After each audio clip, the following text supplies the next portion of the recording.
Hej Victor, tusind tak for din mail. Vi tager bare spørgsmål på denne her måde, så håber jeg det er godt nok for jer. Det første I spørger om, det er, hvad du synes du selv er den bedste idé, du har fået. Ja, det er svært at sige. Jeg synes, jeg har fået mange gode idéer, men jeg synes nu nok, at Dineo, det vi laver med Dineo lige nu, det er simpelthen fantastisk cool. Dineo, det er et regnskabsprogram, og det lyder måske ikke som en eller anden meget original idé, men det jeg har fået ideen til, det er, hvordan man kan bogføre uden at kunne bogføre. Det vil sige, at nu ved du måske ikke så meget om bogføring, men hvis man for eksempel som virksomhed har købt et eller andet, så skal man vide, om man må trække momsen fra, og hvor meget moms man må trække fra, og så skal man også vælge, hvilken konto du skal på i kontoplanen.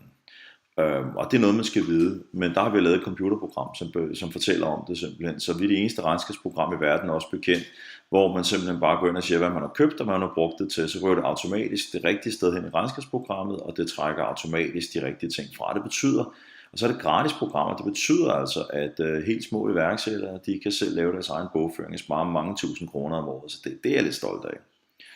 Hvornår gik det op for, at du ville være iværksætter eller selvstændig? Der har jeg været 23 år gammel. Jeg var ikke så god til at sidde længe i skolen, for at sige det som det er. Jeg fandt ud af, at alle de fede jobs kunne man kun få, hvis man har gået lang tid i skole. Og da jeg ikke syntes, at jeg gad gå lang tid i skole, så valgte jeg at lave mit eget. Men det var ikke planen fra starten af overhovedet, men sådan blev det. Hvad er de råd til nye iværksætter, der vil starte eget firma? Først og fremmest kom i gang. Lad være med at tænke alt for meget. Kom i gang. Lad være med at låne en masse penge og så videre, hvis det er første gang. Start et eller andet, man synes er sjovt at lave. Importere et eller andet skæg fra Kina og sælge det på et website eller blandt venner i skolen, eller hvad ved jeg. Og som sagt, lad være med at låne for mange penge. Det skal altid være sådan, at man føler, at man kan lukke det penge ned igen, uden at skylde til højre og venstre i rigtig lang tid. Og så nyd det, have det sjovt med det.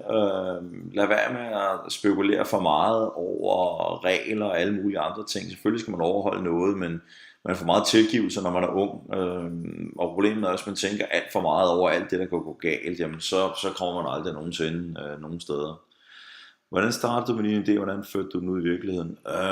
Jamen jeg fik den idé dengang, at jeg ville sælge. Men det var fordi dengang, hvis man skulle have spil til sin computer, kunne man betale 500 kroner for det. Eller man kunne gå ned og købe et computermagasin, altså et computerblad. Og så hang der sådan det, der hedder en diskette fast. Det er ligesom CD-ROM for eksempel, fast på den med et spil. Og så kunne man installere det der spil og spille det. Og når man spillede det i et par dage, så kom der op og sagde, hey, hvis du vil spille mere, så skal du købe det. Så det var sådan en prøveversion af et spil. Og så kunne man smide det ud, og så kunne man installere et nyt. Og på den måde kunne man rimelig billigt spille en masse forskellige spil. Jeg ringer så til de firmaer der har lavet spil, og sagde, må jeg ikke sælge de der prøveversioner? I stedet for at folk skal købe computerblad, så kunne jeg jo sælge dem for et eller andet. Og det sagde de ja til, og så gik jeg simpelthen bare i gang med at kopiere spil, ligesom at kopiere en CD-ROM, så gik jeg bare i gang med at kopiere dem, og lave en lille forside, jeg fik trykt, og så ned i et lille en plastik mappe, som jeg puttede det i, og så gik jeg bare ud og solgte dem. Så mere kompliceret var det ikke. Hvor lang tid tog det, før din idé blev til virkelighed? Jamen det er fra ideen, jeg fik ideen til, at jeg havde mit produkt, gik der vel 14 dage, så gik jeg simpelthen bare i gang. Altså, det var sgu ikke så kompliceret. Jeg kontaktede firmaerne og fik lov, og så købte jeg en masse disketter, og så begyndte jeg bare at kopiere dem, og så havde jeg en printer, hvor jeg lavede nogle labels på, som jeg smed på, og så fik jeg en ven til at hjælpe mig med at trykke en forside, og så købte jeg nogle plastiklommer, og så gik jeg ud og solgte dem. Så 14 dage måske. Hvad er succes for dig? Hvad er succes for mig? Jamen det kan være så meget. Succes for mig, tror jeg, er, at jeg kan passe godt på min familie. Jeg har 2 dejlige børn og en dejlig kone, som jeg er rigtig, rigtig glad for. At jeg kan passe på dem og samtidig drive mine forretninger og have flere forskellige forretninger. Det synes jeg er sjovt. Det er ikke en god idé, hvis man vil tjene penge, men hvis man vil have det sjovt, kan det være skægt at lave flere forskellige ting, og så mærke, at finde på nye produkter og få dem til at lykkes, og se, at folk er glade for dem, og vi kan tjene penge på dem osv., det synes jeg er fantastisk. Så succes for mig, det er jo egentlig at skabe produkter og se folks glæder, så samtidig kunne få det hele til at hænge sammen med min familie og rejse og hygge mig. Hvad har været de største komplikationer og problemer for dig i forhold til dit iværksætteri?